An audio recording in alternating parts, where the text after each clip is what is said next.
Hello, YouTube! We are the Priest of the Geeks, and we are here with another What's News episode, where we talk about all things new in the world of geek and pop culture. So we got a lot of topics to talk about today.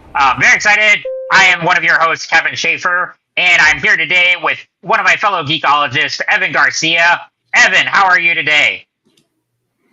Hello there, Kevin. I'm doing well, man. Good to see your face. Let's get rolling. You as well, man. And I love the lightsaber in the background too. Right on. Yeah. I got mine in the other room, but yes, cool. Yeah, very cool. But yeah, can you read what that poster says, or is it backwards? The one like right next to like the your focus one. Or is this Yeah. That your focus determines your reality. Yeah. Right on. I love it. But yeah, dude. All right. Sweet.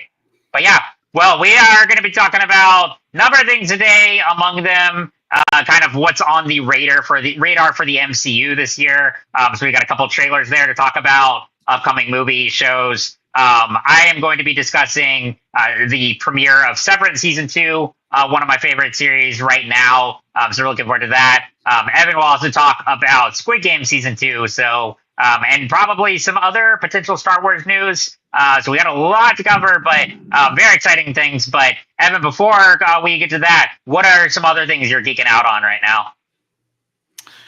I was mainly doing, it's not a show, but I've been hooked on the Pokemon Go again. Oh, nice. Okay. Yeah, so I've been doing pretty well on that, and pretty much whenever I've got time, I'm flicking those. Man, I remember when that was like such a big phenomenon, and like it was like everyone was doing Pokemon Go. Yes, that was like the big pop culture sensation. I took my daughter. Well, we took our daughter. Yeah. To her grandparents' pool in the 55 and up community. This was like probably right when the app came out, a little bit after. We were in the pool with the other 55 and up people, and they were talking about the Pikachus that they just got and stuff. I was just like, what is happening? What is this life? Like 20 years ago, we were the nerds for talking about Pikachu and stuff. Right. Now it's everywhere. I'm like, what happened? It is. That's one of the things. Just like geek culture and pop culture has shifted so much. Like just in our time alone, where it's like, it's the cool thing to be. So man. I mean, being a geek is awesome. So right on. But that's cool. And then for me, so there's a Batman prose novel I read recently, which I know sounds kind of funny, but it's called Batman Resurrection, and it's set in the Tim Burton '89 universe. So it's set in between Batman and Batman Returns, and partly because the writer John Jackson Miller, he said it then partly because I don't know if you've read any of the Batman '89 or Superman '78 comics that were in that universe as well, but the Batman '89 one takes place after Batman Returns. So this one, he wanted to set in that in-between period because it is kind of some time passes in between the first movie and Returns. So this one, and it's it's very well written, and the focus is on Clayface's origin, which is really cool to imagine, specifically in that universe. Clayface is one of my favorite characters, and they do a great job with his origin there. There's that, and then Hugo Strange is sort of the mastermind villain. Okay. And so it's a lot of fun. Clayface was a animated show, right? Yes. Original, right? So not an original, but the animated series kind of solidified his origin because he does date back in the comics to the 40s.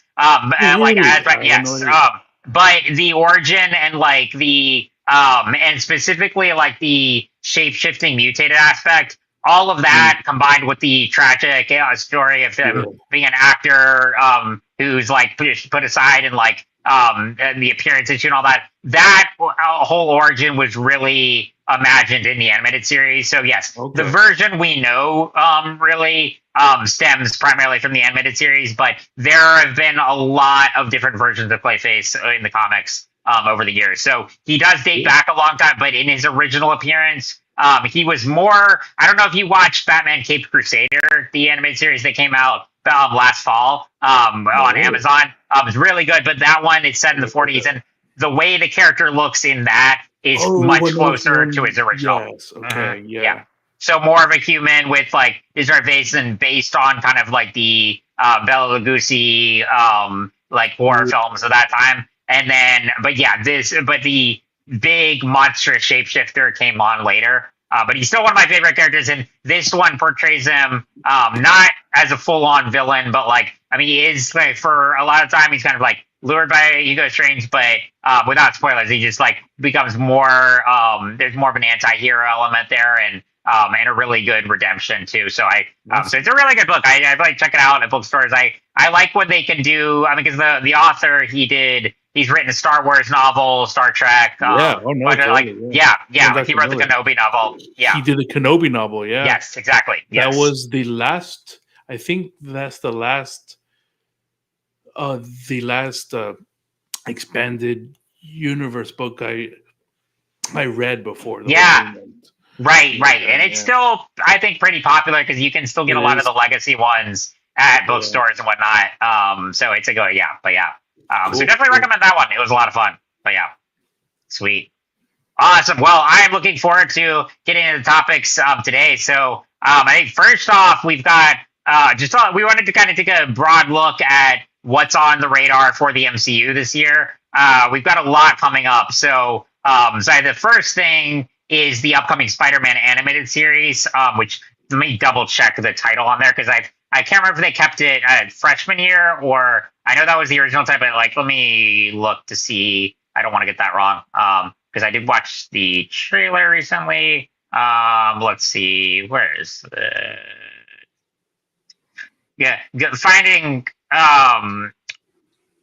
and when you're Googling Spider-Man, of course you get about 1 million results. So trying to find that. Let's see. What is that? It's called Your Friendly Neighborhood Spider-Man. I think freshman year was like the original title. This one is interesting because originally it was going to be like freshman year, the first year of the Tom Holland MCU Spider-Man. And then it's evolved since. Like, have you gotten to check out the trailer yet? They just dropped it a few weeks ago. I saw it on silent. Yeah. Okay, nice. Yeah. Yes. I mean, it's like, it's a lot of fun, but like, I don't know exactly how it came about to where it went from, again, set in the MCU timeline to now it's just very much its own thing. It's a different actor, different setting, but it still, I think, maintains sort of the same premise as freshman year envisioned it to have him like it's Peter Parker in his early days on his way to becoming Spider-Man. He's got very amateur technology and suits, and then the big thing is that it has Norman Osborn as his mentor, voiced here by Coleman Domingo. And I'm really excited to see how that plays out. So I think that's part of why it evolved from originally being a prequel to Homecoming to becoming its own thing. And like, although it's, let's see, I think but because they wanted to include Norman, they wanted to kind of do their own thing. It's now just become sort of like, I don't know if like full on alternate universe or just like, but the same, I think it has the same creative team as it originally had. But regardless, I mean, I'm always up for a new Spider-Man animated series. I really like the animation style here. It has more of that like 3D effect and, it seems to be heavily inspired by the Spider-Verse movies in many ways. So I'm excited to see. What was your impression on the trailer, even just watching it with the silently, like without the dialogue? Right. I was excited for it. I'm like, oh, okay, I'll take it. That's more new Spider-Man content is cool. Exactly, and I was excited initially at the prospect of a Peter on the way to Homecoming, but at the same time I was kind of thinking like, okay, that'd be cool, but also the 3 Tom Holland Spider-Man movies have really played out like an origin in of itself. Like, I mean, because so I don't necessarily need like to fill in that gap in between Civil War and Homecoming, because it's really only a few months there, and Homecoming was kind of the first where he's working, and I think part of it is why they deviated away from that is because Tony is obviously more his mentor in those movies, and before he dies, and so like it makes more sense to have kind of an alternate version here and imagine, what would it be like if Norman started out as his friend and mentor in similar ways as we've seen Doc Ock do that in comics and in Spider-Man 2. Okay. I think like it'll be an interesting take. And I mean, Coleman Domingo is, one of the best actors working today. So great voice cast there. But yeah, I like the style. I like the aesthetic. I'm very interested in see where it goes. I put as my little tag here on video, bring back Spectacular Spider-Man, which I think is still one of the best and like criminal, like not an underrated one. It's very beloved by fans, but it only got one season before they canceled that and moved to Ultimate Spider-Man. So I would really love to see that show come back on Disney Plus at some point. Just because like with Disney Plus and everything, they can do whatever they want. I would really like to see that one come back at some point. Do you have, Evan, like either that or another favorite Spider-Man animated series? Well, the animated series, I don't have that much. I don't have that much knowledge of any kind of like the modern Spider-Man. Yeah. Like those Spider-Man PlayStation games looked amazing. I just like I will probably never get to it. Yeah. Spider-Verse is great, but that's about my reach on Spider-Man right now. I gotcha. Yeah. If you have any give you any recommendations, like Spectacular Spider-Man is great. I grew up on the 90s series, which never gets old, and like I kind of want to introduce my nephews to that next because they got into Spider-Man through Spidey and His Amazing Friends, which is quite adorable. It's a really good kids show and a good introduction to the characters. But like it's a lot of fun. Good too. Yeah, it is. It's a real lot of fun. Like, so it's a great one for kids. But I think like they're gonna like my middle nephew is about to be 5, and then the other one's about to be 4. So I think that'd be a good age to start introducing him to like the 90s one. It's not like it has like Venom in it and stuff like that, but like for the most part, it's still very kid friendly. So I do want to like show them that at some point because that one is a classic. But it's there's always so much Spider-Man content out there. If I can recommend any of the comics right now, it would be Jonathan Hickman's Ultimate Spider-Man run. It is absolutely phenomenal because like that one is like I don't know how much you know about the Ultimate Universe in the current one, but it's all alternate timeline type stuff. So it's very different versions of the characters you know and love. So in like this story, Peter is married to MJ. They're in their 30s. They have 2 kids. Ben Parker is still alive. May is not. And Ben is working with J. Jonah Jameson. And so it's a fascinating dynamic. They just do all these different incarnations of the characters. The art is phenomenal. It's such a well-crafted story. So if you're itching for like a new Spider-Man story, I would really pick up that first trade. It is phenomenal. So there's plenty out there, but yeah, this one, your friendly neighborhood Spider-Man, looks like a ton of fun. I love the title. That's of course just classic, and I'm really excited to see that come out. So that's first on the radar. That actually premieres next week on January 29th. Oh, does it? Oh, okay. Yeah. So I don't know if they're doing like an episode at a time or how long is it, but it looks like a ton of fun. So that'll be the first big MCU project of the year. So looking forward to that. And then the really big one after that is in February. I have my tickets. That's my Valentine's Day plans with friends is Captain America: Brave New World. I'm very excited about. There's that poster. You've got Harrison Ford is now Red Hulk. I'm very excited for this. Yeah. I can't believe we live in a world where we can say that statement. Right? Harrison Ford is the freaking Red Hulk. Like, holy moly. What's really hilarious is like in typical Harrison Ford fashion, like he was asked a few years ago, like, when he got Cap, because for those who don't know, like he took over the role of Thunderbolt Ross after William Hurt died, and so you knew he was going to have a prominent role in the movie, but I think it was a journalist asked him like, "So are we going to see any Red Hulk in the movie?" He's like, "What's that? I don't know." The best. But I'm very excited for this one. What's kind of your background with Sam Wilson as a character, or like did you get to see Falcon and Winter Soldier? What the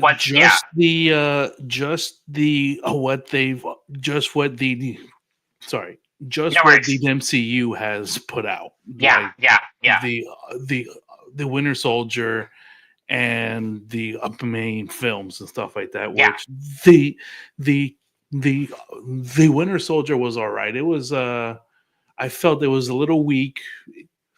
I felt it tried to take some swings and they were kind of misses, but it was good in the sense of it helped to flesh out the in between of why this film even exists, So and it's like the post Endgame, it did that like well, where they're exactly, and I do agree that it's ambitious and like not every storyline quite stuck the landing, but I know that show was like criticized a little bit, but like I really enjoyed it. I have a Cap Sam Wilson figure on my desk, and like I love that suit, and I love how comic accurate it is. It is so good, and I really love Sam's speech at the end of the show. There were a lot of highlights for me in that series, and especially what they do with Carl Lumbly's character, which is like kind of like a sort of a cut from the comics, that a deeper cut that I was really glad they brought in that character, and it has to with his nephew, maybe like a young Avengers tie. So I liked a lot of the things it set up. I thought it was still a really well done show. There were some storylines that like they maybe could have fleshed out a little more, but I really like the dynamic between Sam and Bucky, as both of them have different relationships to Steve, and are worlds apart, literally, because Bucky comes from a different time period and has all this stuff, and but they both have this intimate friendship with Steve and are great successors, and so I like the dynamic between them a lot. Kind of like. I kind of saw they were kind of teasing if Bucky should be the next Cap. Exactly. But then I liked how they went in the sense that Sam was the only one that could be it. Like they made him fill the boots real well, I thought. I 100% agree, and I just think because in the comics, both of them do become Cap at different points. Everyone loves Bucky, but I just think Bucky, especially what they've done with his story as the Winter Soldier, it makes so much more sense to keep him in that role. And now we've got the Thunderbolts movie coming up too, and I think that I'm really excited for, because that sort of looks like Marvel's answer to Suicide Squad. And I just like him as Winter Soldier more than Sam. Like you said, he is just destined to fill the Captain America mantle and be Steve's successor. And I think that show just makes the perfect case why. And now with this movie, I really like the dynamic of Brave New World. Ross is president. There's obviously corruption. It sets it up like a Mission Impossible movie, and Cap is going to have to oppose the administration directly, and there are echoes of Civil War there, but it's still a new direction. So I'm really excited for this movie. Superman is still excited. Sorry, yeah. Oh, go ahead. Oh, I was going to say Superman is still my number one anticipated superhero movie of the year, but I'm really stoked for this one. Yeah. Right, same. And I'm excited for how does he fight the Red Hulk? Yes. Unless he took the super serum from the guy from the show. Yes. From the other old guy. So I don't know. It's I want to see how creative they get in that fight. Exactly. Yeah. Oh, I agree. Because exactly. He's not super soldier. He's got the technological resources and the military background. But still, when you're fighting a Hulk, you got to have some. So you better have some resilience and a strategy there. So I agree. Because you can't do it all day. Exactly. Right. Exactly. And like, I mean, from the trailer, it looks to be like they're going in the more visceral thriller direction. So I know that they don't want to make it like super campy. So yeah, I'm really excited to see how that plays out. And you've also got Giancarlo Esposito as another main villain who we don't know much about yet. But I'm, like I don't freak out. But I actually got to meet him at a con a few years ago. He was awesome, the nicest guy. It's pretty cool watching the trailer and be like, hey, I know him, but yeah. So this one I'm definitely excited for. And I just, I mean, we can't really, I'd be remiss if I didn't talk about just like what a hectic time it is for our country right now. So I think like a Captain America movie that tackles themes like this could not be more relevant. So I think it'll be so wondering how they're going to do that. Yeah. How that's going to go in. Yeah.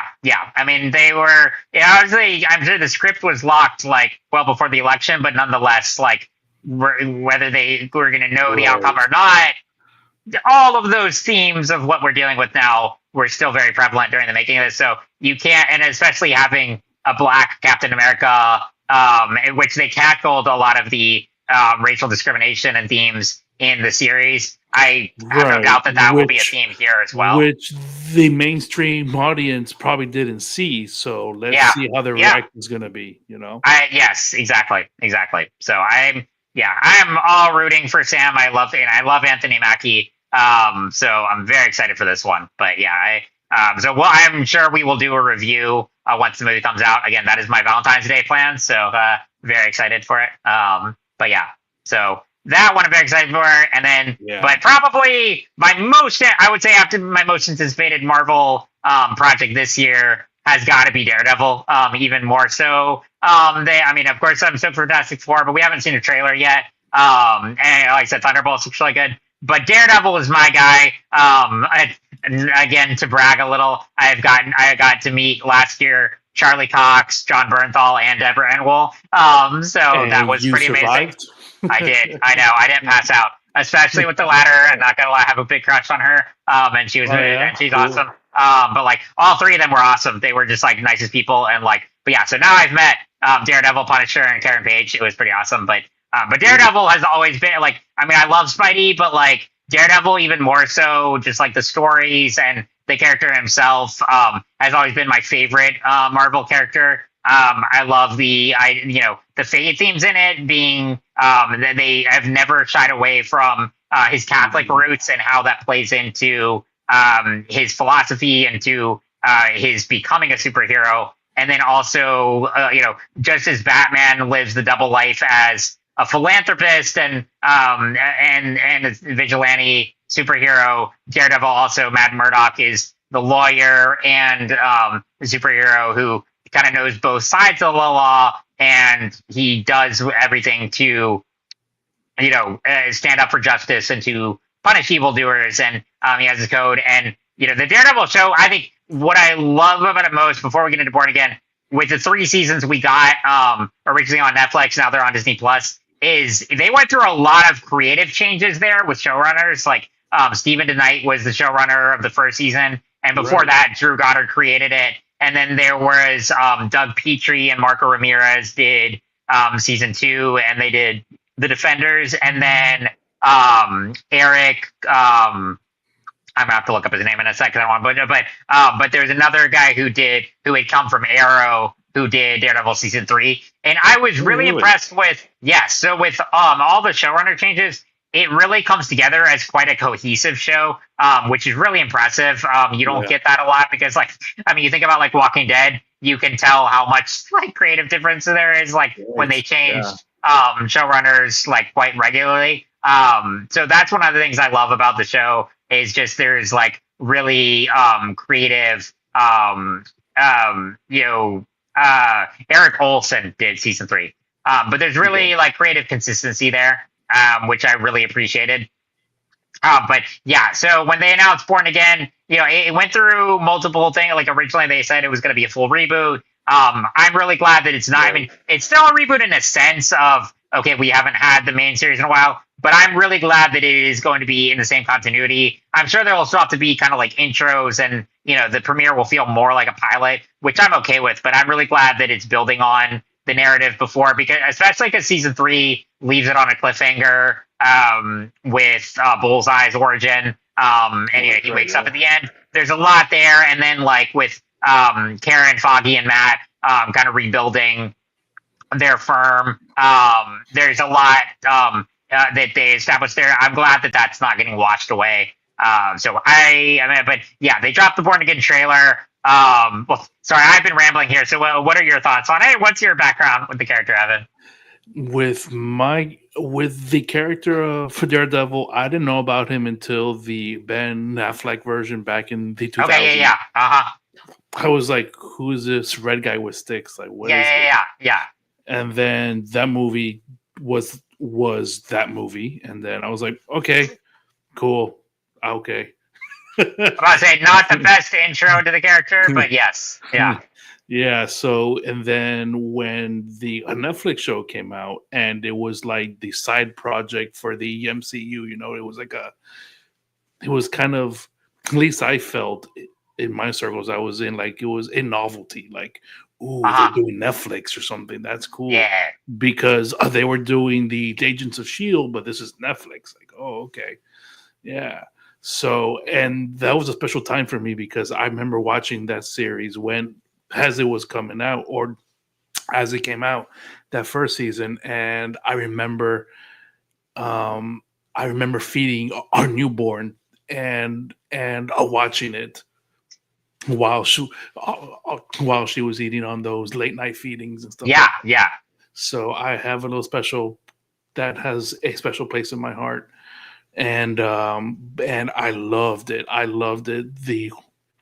The whole series was fantastic. It was gritty and dark, and it was that hallway scene is unforgettable.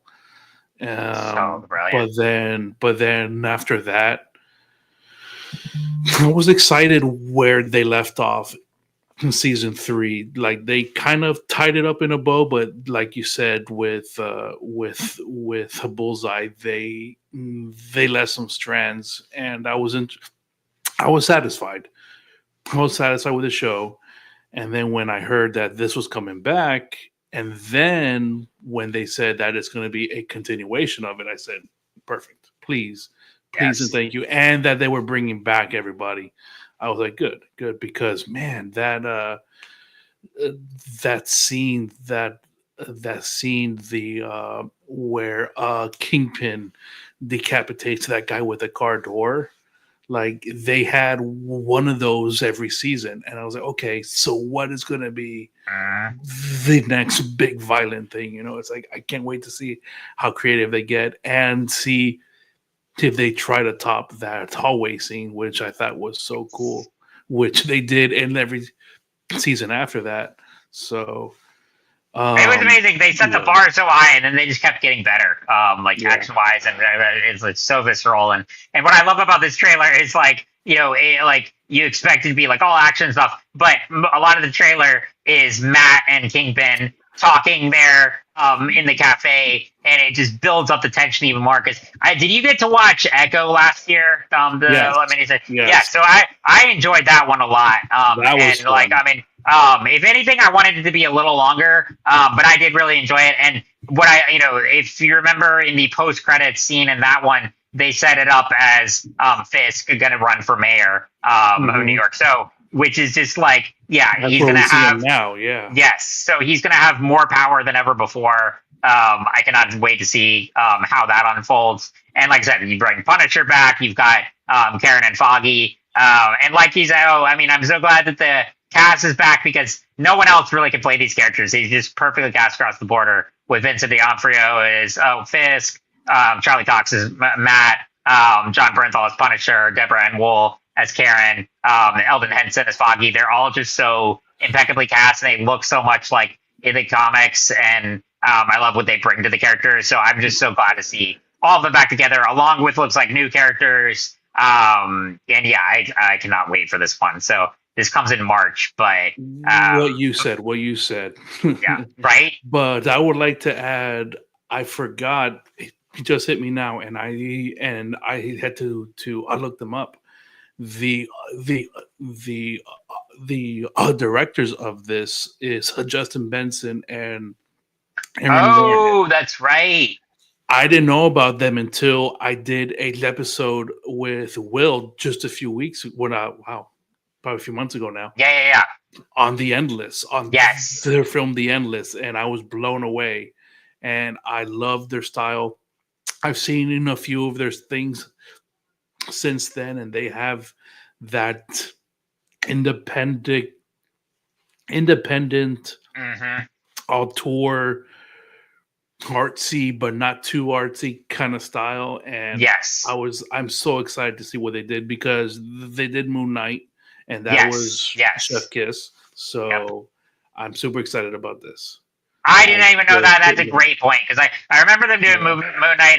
I need to rewatch The Endless, because that is a great movie. It's bonkers, man. It like great. That's one of the best. Because you have those kind of like cold sci-fi mystery kind of things, and like you go anywhere, but like it is wild what is going on in that movie. And and I love because that is one thing. Like, I mean, I know Marvel can get criticized for having a similar style across the border, but like they do really a good job of finding more indie directors and filmmakers of across the spectrum of like style, and really do give them projects that I think correspond with their styles and with the aesthetic they are. This is a topic I wanted to bring up last time when we talked about Creature Commandos. Yeah. And how that was totally James Gunn, right? Right.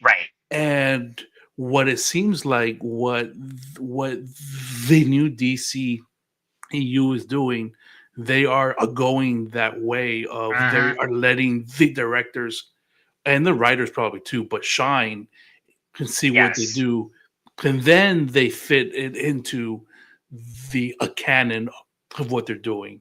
Because I think that it's interesting, because what Marvel's done is, sure, we've had like these directors, and then we had who was Ant-Man? I forgot. Edgar Wright was originally going to do it, and then there you go. There's a whole story there. He was active for a long time, and then ultimately left. But yes, I mean, very like auteur style, and then the Russo brothers, of course. I mean, they have very much but they still have the Marvel feel to it. Like, yes, exactly. Yes. They still submit to the Marvel feel, whereas it looks like DC is going to be kind of all over the place, which is kind of cool. Which I like how we're seeing the two different versions of it. That's a really good point. I would agree very much, because I know there hasn't been a ton of directors announced yet for DC projects. Like, they have ones in development and like kind of and I think Gunn is specifically emphasized that it's going to be very writer driven, and like they're not greenlighting anything official until a script is locked, which I think is a really smart approach too. Just a lot of studios in general could benefit from that approach. I mean, like, because Mike Flanagan wrote the Clayface movie, which got greenlit, which I hope that means he'll direct it too, because Mike Flanagan is very much. I mean, when you see a Mike Flanagan show or movie, it's him. I agree, that would be really cool. But that is a really good point. Like, it's like, yes, you have like a wide range of creator. Like, it's like you watch Thor Ragnarok. It's like that's Taika Waititi. But nonetheless, it's still, like you said, has like the Marvel tenets within it that are required. So that's a really good point. Yeah. But that's very exciting that they are taking on Born Again. I'm very excited. If anything, the only thing is, like, I think it's like less episodes than it was originally slated for, like, I think like 18 or more, which I would love that. Okay. But like, I wanted to bring this up because I hate this 7-8 episode deal. I do too. It's like, come on, guys. When the first Daredevil seasons were coming out, they were like 12 and 13, I think. Yes. And I was like, that's perfect. Yes. That's the perfect. It's not 22 seasons or right. 22 episodes where there's a bunch of filler, and it's not less where you want more. That sweet spot was like 12 to 13. They were about an hour, maybe 45 minutes each, which is fine. I was like, that's where we need to go. Yeah. Although, wait, let me look here. I'm on IMDb right now. I'll have to see. Let's see. It's let's see. Let's see. Yeah, no. It looks like because it looked like it had 18 episodes, but it looks like that's if they do a season 2. But it looks like right now it's slated for like 9. Yeah. Okay. So we'll see. But I totally agree though, because it really I'm also not a fan of like, unless it's like a limited series or something like that, like give it room to breathe. That's why it's a series, Yeah. And I agree, like 13 was the perfect format because like that way you eliminate, like you're not typically gonna have filler episodes, but it's enough time to really digest the story, to flesh out the characters. I mean, because like you look at season 1 of Daredevil, Kingpin didn't show up till about, I think, like episode 3 or 4. Like it gave time to really introduce Matt, introduce Karen, introduce Foggy, introduce the world, and then build up to the war between Daredevil and Kingpin, flesh out other supporting characters, have other villains. Like it took its time, and it also wasn't too long, but it wasn't rushed. So that is a good point. But nonetheless, I'm just happy for more Daredevil. Again, one of my favorite characters. And yeah, I've been rewatching the show and Punisher as well. So cannot wait for this one. Definitely my most anticipated MCU project of the year. I would have to say so myself. Yeah, right on. I mean, like I said, of course I'm excited for Fantastic Four, but I need to see a trailer. Wait, that's this year? That is this year, man. Like, heck yeah. Dude, it's gonna be like we've got the movies this year are right. The movies this year are Captain America, Thunderbolts, which we've got trailers for, and then Fantastic Four, which Fantastic Four is currently set to debut 2 weeks after Superman. So which I'm curious to see, like, and I'm wondering if like they might delay. I don't know. I mean, I get the like incentive of like wanting to kind of compete like friendly wise, but also it seems like it'd be better to like release it either later in the summer or even as a fall release, because typically the past years, like they've done like a early in the year, like around February, then kind of a late spring, early summer, and then a fall release. Like they like this 2024 was different because of the strikes. So it impacted, so we only got Deadpool then. But the year before that, they had we had let's see. Ant-Man and the Wasp, Quantumania, Guardians 3, and the Marvels, and it was like February, May, and November, and I like that kind of spread out there. But yeah.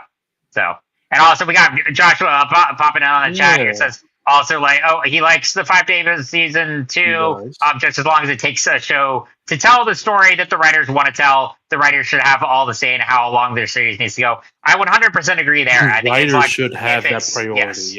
Yes. It's just like, so if it tells the story it wants to in this amount of time, great. That's But like I just, but like I said, like Echo, I think could have benefited from an extra episode or 2, maybe. Like it felt like a sort of a long movie to have, because I think it was only like 5 or 6 episodes maybe. And I wanted a little more there.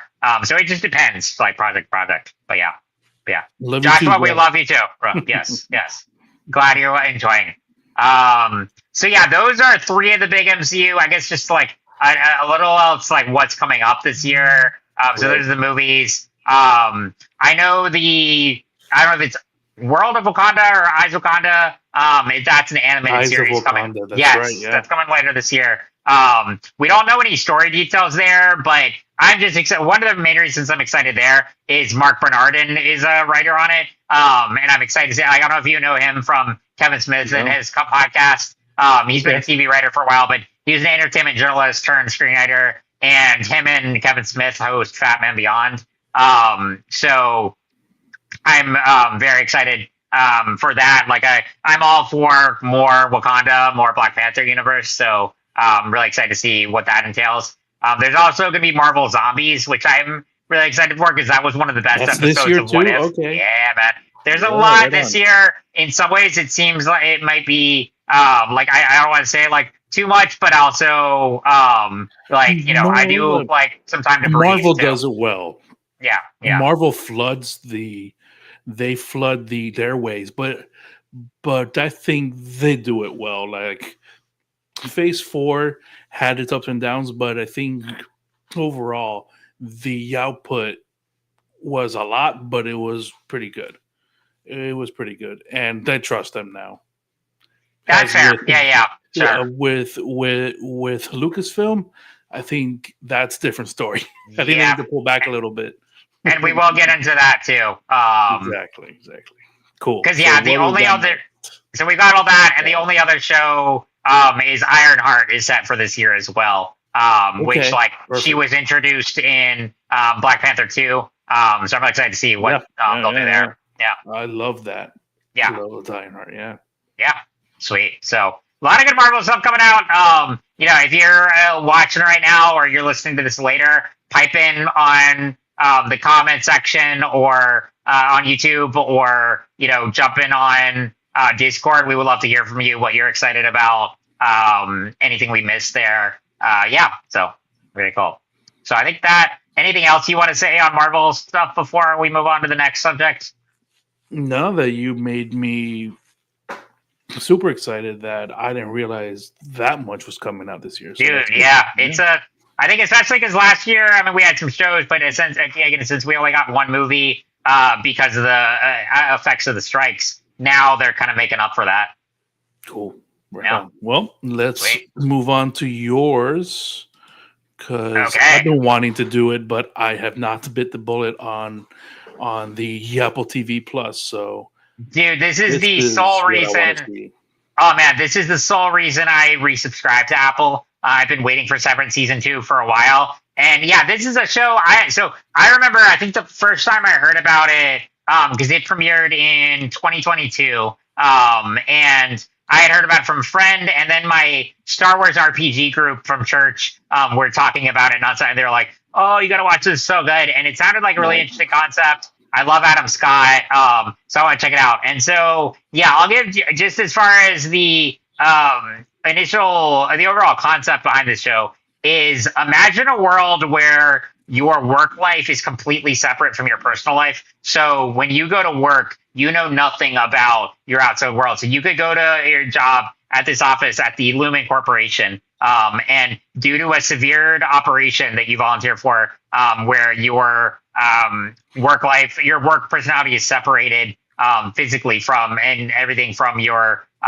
personal life. So you would go to work, you would not know that you're married, have kids, anything about your personal life. Even, let's say, hypothetically, if your wife worked at Lumen as well, you would not know that you're married when you're at work. Like, that's how, so it is this total separation. And then same goes for when you're out. So when you're in your personal life, you know nothing about what you do at work, and you don't know who your coworkers are. So you can have your coworkers, let's see them as neighbors or whatever, or see them in the real life outside work, but not know that you're working together. So the idea there is because it builds off this concept of work-life balance, and what if we did take that to so in the way of the benefits of having that for your personal life, which they call their personal ones outies and the work ones innies. That's the terms they use here. Yes. Oh, it's so cool. And so when you're an outie, it's okay, on the one hand, you never have to go to work, but the flip side is that when you're an innie, you know nothing other than your life inside an office building. So it's both terrifying, appealing, and right. Yes. Right. But now my question is when you go to this job, is it voluntary? Did you apply for this job? Or was this given to you? And that's the thing. So the employees do sign up for it. They know about the outies know about what Severance is, and so they did volunteer. And so, for instance, Adam Scott's character Marcus, we learned that the reason he wanted to go through with this is because in his real life, his wife died in a car crash, and so he wanted to be able to separate himself from that while he's working. Exactly, and forget about that while he's at work. So you do volunteer, right?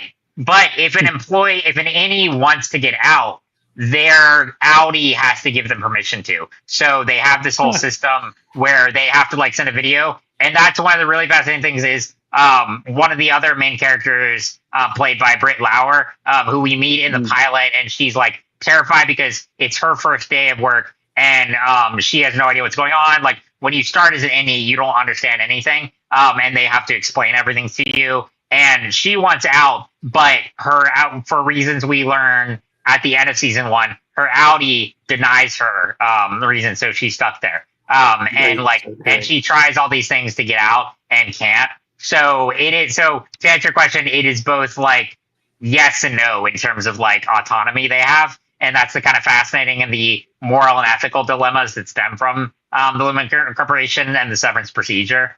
So it raises all these issues there. But so season 2 just premiered. I don't want to give too much away because a lot of things happened in season 1. So, for instance, like with Mark, again, mentioning that his wife died, there is a deeper level to that that is revealed toward the end of the season that changes everything about his character. And same with Britt Lauer's character, Hallie, that she learned something about her Audi that changes her everything about her. And so season 2 kind of picks up where season 1 left off on a big cliffhanger. And it's now been a 3-year gap since we last saw the show.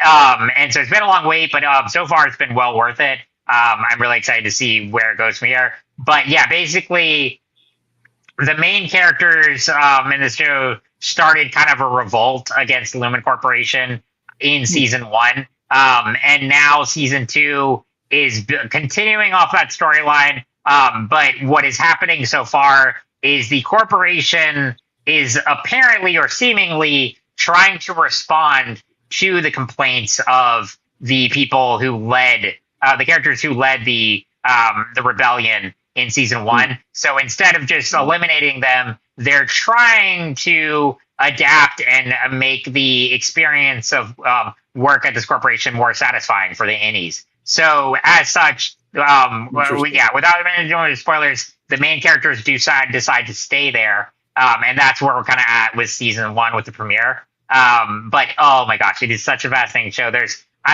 so much it raises again about just like work lives and corporate culture in the modern world, and what influence corporations have over us. And like you said, that kind of element of like freedom versus,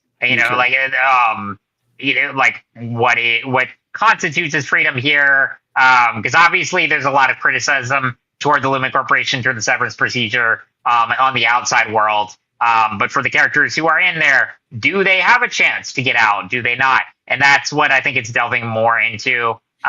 So it is a fantastic show. Sounds like a episode of Black Mirror. So man, very much so. Yeah. It's a lot of the concept there, and it's also remarkably funny too. Like, I mean, it's both like this kind of like really mind-bending sci-fi drama, and also has a lot of humor. Adam Scott, Ben Stiller involved? Yes, so Ben Stiller helped really get it off the ground and is the main director-producer. It's created by a guy named Dan Erickson. So basically years ago, Ben Stiller found the script after it was blacklisted, loved it, and contacted Dan Erickson. So the two of them are basically the main showrunners, and Adam Scott is also a big creative force in too as a producer. But yes, Ben Stiller directed most of season 1, and he's directing a lot of this season as well. And I think it's one of his best works as a filmmaker, as a creative genius. Like, I mean, he utilizes his comedy roots. He just utilizes his storytelling techniques and really taps into, like David Lynch, rest in peace. A lot of that just kind of like cerebral, esoteric TV and films of the past, and make something just really mind bending and this great blend of drama, dark humor. It's so good. So it raises, like it. I guess my question to you is, knowing all that, like, do you think the idea of being able to completely separate your work and your personal lives is appealing in any way? Okay. Would I submit myself to that? No, I don't. Right. But it is a very cool premise that I can see where you can have a lot of good stories come out of that. Like, yes, a lot of intriguing, like you find yourself in a pickle kind of thing. Like, I could see that. So I might bite the bullet and do the free trial thing, whatever. Yeah, right. See how it goes for 7 days. If they like it. Yeah, that's another thing. I wonder if they will bring that up as it's like, could anyone try it and then get out? You know, I mean, because they say you can leave, but it's obviously a lot harder to leave than, just like, because again, there's the whole like innie and outies being separate, essentially, people consciousness. So both have to be on the same terms. But like, it would be an interesting thing if someone could like do it for 7 days, automatically get out, and then kind of decide after that if they want to work at Lumen or not. Yeah. But Severance is one of my favorite shows right now. I'm really excited to have it back, and now that I have Apple again, all the time, so it's definitely recommending. And now that I have Apple back, I'm gonna check out some more stuff on there. I was just waiting for this to come back before I resubscribed. But there's a lot of good stuff on Apple, so definitely recommend Severance. There's a lot to dissect in it. So I'm really excited to watch that week to week right now. All right, then I guess we can talk about. Bring that up. Right on. Squid Game. I didn't want to do me, but there we go. You're good. All right. Yeah. I don't want to take too long on it because we kind of touched on some things that I think were kind of that Netflix was a pioneer in, and now they've kind of softened up in the sense of they are releasing these things in parts, which is kind of cool, which is an interesting way to keep you coming to the platform, but still providing that that cliffhanger type of stuff, which a season 2 part A totally leaves off in, which was not expected. Like, my wife and I, we didn't know that there was only like 7 episodes, and we saw them all in one night by mistake because we thought we were just, we'll watch a few now and then we'll watch some next week or something. We watched them the whole. We were completely sucked in. Like, we didn't go to bed till like 4 a.m.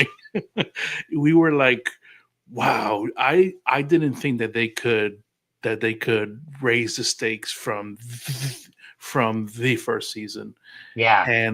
And the commentary on like class and the government and the small people and what lures you and what has control of you and what do you give control over. Like, they fleshed that out so beautifully and with a little twist in there. So I suggest it. And one thing I want to say is, my kids, we are thinking about letting our 12-year-old watch it. She found the premise interesting because there's a lot of memes about it on the YouTubes now. And my 6-year-old is like, oh yeah, I know this and this character. I'm like, what are you talking about? What is happening? How do you know about this? And they're like, oh yeah, when Thanos did this and that. I'm like, stop it. What?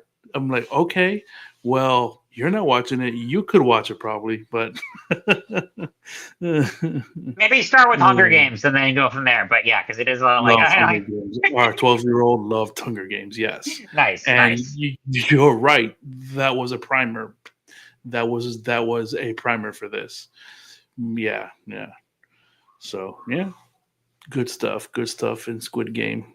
So I watched a little bit of season 1. I know this is like one thing I like. It is a great show. Don't get me wrong, I don't know what is it because like I watch a lot of dark stuff, plenty like I watch a lot of light stuff, watch a lot of dark stuff. Like I don't know what it is for me. I just like I've never been able to get into not even like I can watch dystopian stuff. It's specifically this kind of like this like Hunger Games, like this dystopian like game to the death kind of like premise kind of thing like that. I don't know what it about it is, whether it's YA or adult. I just like right like whatever. I just like never been able to really jump in, even if it's really well done, really well. Which I mean, this show was, but I did see some of season one. I guess my only question here is like, because I don't even mind spoilers or anything, but like, is it completely new characters here, or like, did it build on? For the most part, yeah. Okay, yeah, because like the most part there is, yep. Okay, so because like I remember the basic premise and everything, but like, does this kind of like expand on the world more, or what's kind of the approach with this season? It brings in, it has the same themes, but in a different fonts. Basically, like you still have the same type of archetypical characters that the first season had, like the old man and the like annoying kind of a young person and stuff. You'd have that come back, but with a twist. Like there's a vlogger and his name is Thanos, and he's got his painted nails like the like all the stones and stuff like that. Yeah, it's like, yeah. So the stuff like that, and there's a twist where it's one of those twists where it wasn't in the first season, but there's a twist that the audience knows, but the characters do not. So okay, they play with that pretty well. That was a pretty cool twist. Nice. Yeah. No, I mean, like, yeah, I mean, I remember how much people loved the first season, and like the creator sounds awesome. So this really, and I mean, you know, and I mean dystopia and stuff. I mean, that's so I don't know how people can relate to that today. Like, so yeah, very relevant today. But yeah, awesome. So but yeah, like, would you say you have a preference for like, did you like season one or this better? Oh man, no, I would like season two. You do? Wow, okay, season two so that's far. Right. Okay. Depends how part B comes out or whatever they are calling it. Yeah. But I was just like, they hit the floor running with this season. I was like, okay, we are back. Awesome. That's good to know, because I mean, sometimes when you have a bar set so high, especially for something like really original, and it can be really hard to do a follow up. So that's really cool. Yeah. Awesome. Sweet. Well, check out Squid Game, and then what else have we got on the radar today? I got the last slide I have here is this. Okay. Yes. About Star Wars. Yeah. So Evan and I were talking right before we started recording. Like, we're a little bit weary of any Star Wars movie news. Not so much on the TV side. They've been pretty, like, you know, if a show gets announced, it pretty much is guaranteed to happen. But with the movies, they've had a lot more delays and, like, you know, announcements, and then we don't really hear anything for a while. But I mean, regardless, like, the announcements are cool, and this one very much so. So apparently, I'll let you take all the reins on this one.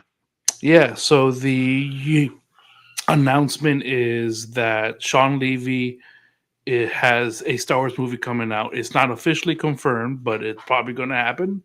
But Lucasfilm has not said it, and that is weird little limbo. But there's a few movies like this. But this news that, holy cow, I'm blanking on his name now. Ken from Barbie. Ryan Gosling. Yeah. Ryan Gosling. Yeah. Thank you. Sorry about that. Oh, you're good. He will be in this film, and I think that's cool news. What do you think about that? Oh, I mean, I love the combo. I think, you know, like, because Sean Levy, I think, has really evolved as a filmmaker. Not that he was ever, like, bad or anything. It's just, like, yeah, he made some really fun, kind of like, sort of like smaller blockbusters, like Real Steel's a lot of fun. Then Yeah, and then Free Guy was a lot of fun, and then but then Deadpool and Wolverine showed what he could really do with a big budget, and I thought he nailed it there, and it was just a great time, and he did effects well, he did fight scenes well, he did action, and handled a big cast and everything. So I mean, I'm all for him doing a Star Wars movie, and I think Ryan Gosling is like at the height of his career right now in terms of like he's just nailing one. Like if you watched our movie episode at the end of 2024, yeah, me and Andy were talking about the Fall Guy, which was a blast last year. And then of course Barbie, and then his SNL episode last year was one of the highlights of that season. Oh my gosh! I showed my dad the Beavis and Butthead sketch just because like, oh my gosh, it's like you don't because my dad was like, do I have to know anything about Beavis and Butthead? And I was like, no, you'll just find this. And he was laughing hysterically, like, so I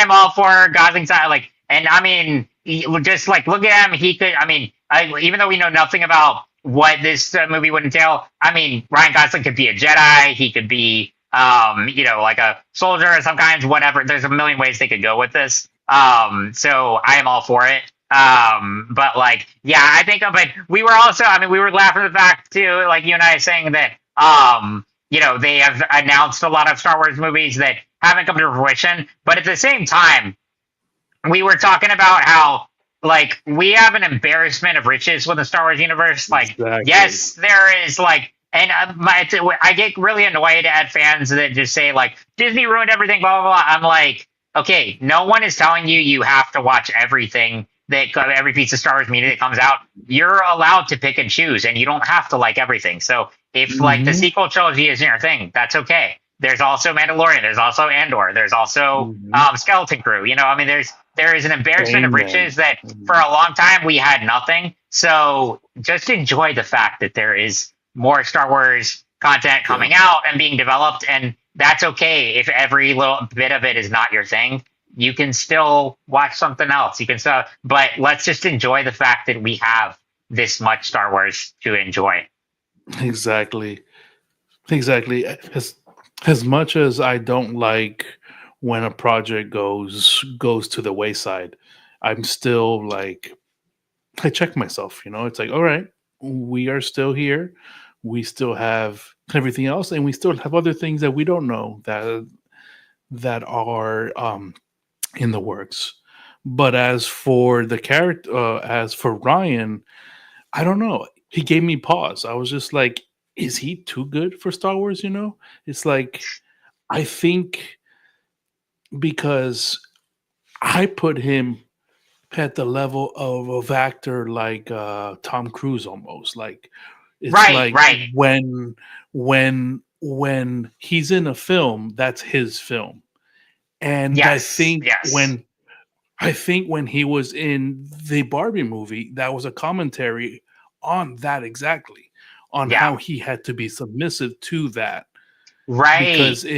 Because in The Fall Guy and all his and even in A La La Land, he was still the main character basically.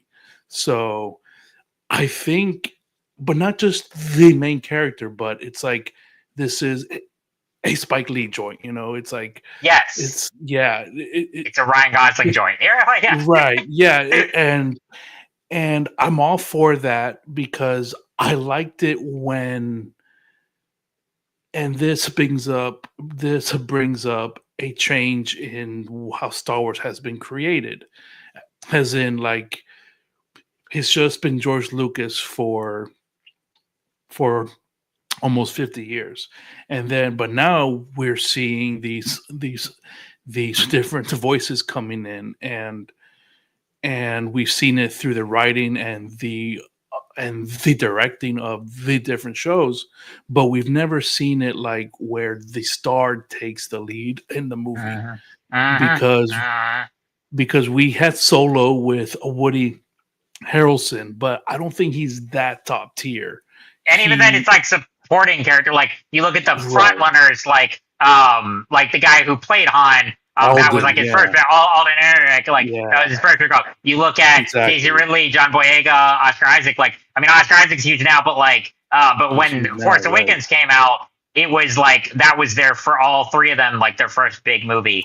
So it's a great point. It's building and that's how Star Wars has always been. Is like it was building characters for Mark Hamill and Carrie Fisher and Harrison Ford. So it's a really great point. You don't expect like movie stars who are so synonymous with their identities to come and be a front leader for a Star Wars movie. Yeah. So I'm curious. To see what Sean Levy has in his pocket, and I'm curious how this will fit, how he will play into this. So yeah. I mean, because we've got that. We've got. I mean, the other announced ones have been like James Mangold is doing like a a Dawn of the Jedi Jedi origin movie, which sounds awesome. The Rey movie, it still has a director attached to it. I heard another writer left, which disappoints me a little because I really do want that movie. I have a lot of mixed feelings about the sequel trilogy, but I really love Rey as a character, and I want that to kind of redeem Rise of Skywalker, especially if it's set years after. So I'm still holding out hope for that one. The Mandalorian and Grogu movie is definitely happening. That's supposed to be in theaters from Jon Favreau next year. And then it's kind of in that universe. You also have the Filoni one, which is essentially going to be Heir to the Empire, I think. I mean, it's going to be a continuation of everything going on with Ahsoka and Mandalorian. Yeah. So we'll see. And then when they the Rogue Squadron movie had some news. I think that had some news kind of recently that it's like. Did it? Okay. Dead. I think so. Okay, I was like, oh, okay, good. So, I remember when it got announced, and then it just kind of I think Patty Jenkins had left, and then it just kind of so I wasn't sure if there was any Wonder Woman and right, yeah. But yeah, okay, yeah. So we'll see what goes. But I would love Sean Levy to do a Star Wars movie. And Ryan Gosling, you could have anything. It could be like a heist movie. It could be actually there's a lot of ways they could go with it. So. And the Taika Waititi one they also got announced a long time ago. I don't know if that's still. That's the one that I'm like, it's probably not. Right. What's happening now. Yeah. But bringing it back, doing a callback to what we were talking about before, I think what we talked about with DC and the Marvel, one being more journeyman director and the other one being more a tour director. I think what the fandom is struggling with, like with the Skeleton Crew and the Acolyte shows is that we are seeing them both in one franchise. We are seeing directors trying to make a statement, which is completely fine. And then we are also seeing the directors that are trying to add to the world without leaving that much of a mark, if you know what I mean. Right. And, exactly. And I think where the whole consternation with the fandom is, we're seeing the both playing out together. Yeah. Where I think, that kind of just hit me now. It's like, that's probably why a lot of fans are so hesitant to like some of this stuff. It's not one cohesive flow like it used to be. Yeah. And I think there's pros and cons to that, but I also like the idea of, tap into the fact that it is a universe and you can get different stories. We can move, because I don't want to have just the Skywalker saga forever. I like different stories and different styles and different directors and storytellers come in and do their own thing. So I kind of do like that aspect that you can have sort of a main ongoing storyline, and then you can have all these separate ones and explore separate eras. Because Star Wars is an entire galaxy, and you have so many possibilities. So I want to explore that more. Right on. Yep. Yeah. Sweet. So we will see. But yeah, awesome. Well, that is all of the. We got there's plenty more geek stuff going on. We'll have more on the next What's News, but that is our main topics. Evan, do you have a recommendation, either based on anything we talked about or just anything really, even if it's not connected? I'm still waiting on Stranger Things. The final season. Like I was talking to one of my neighbors. They had never seen it. I said, dude, you should watch it. It is one of those shows that are like, that's going to define a generation of shows. I think it's like before Stranger Things and after Stranger Things, Yep. Oh, I cannot wait. I mean, I still remember it's one of my favorite shows of all time. Like one of the few I've rewatched like multiple times. And I cannot wait for season 5. And yeah, I'll probably do another rewatch before. But yeah, same. Cannot. It's just like you said, it really is a defining one because and that's when Sean Levy was. He's directed a lot of episodes and has been a producer from the beginning. Did he really? Yeah, he's a like I forgot you mentioned that when we were talking about it. So good segue. But yeah, I'm gonna fade in the music. Yeah, but yeah, is it working? So yeah, awesome. And yeah, my recommendation, I want to go back to Spectacular Spider-Man. If you've never seen that, it's a great animated series. It only lasted 1 season, but it is on Disney Plus. So if you're itching for more Spidey and it's in anticipation of the upcoming animated series, definitely check out that one. But I want to thank all of you for tuning in today, whether you're on YouTube live or you're watching or listening to this later. We appreciate you all. Please like, share, review, subscribe on YouTube. It really helps. And Will Rose will either, film himself frolicking through the snow, or maybe if it gets to spring, through the flowers, for the tulips. Well, something will happen if we can get 50 likes on an episode. He'll shave his head.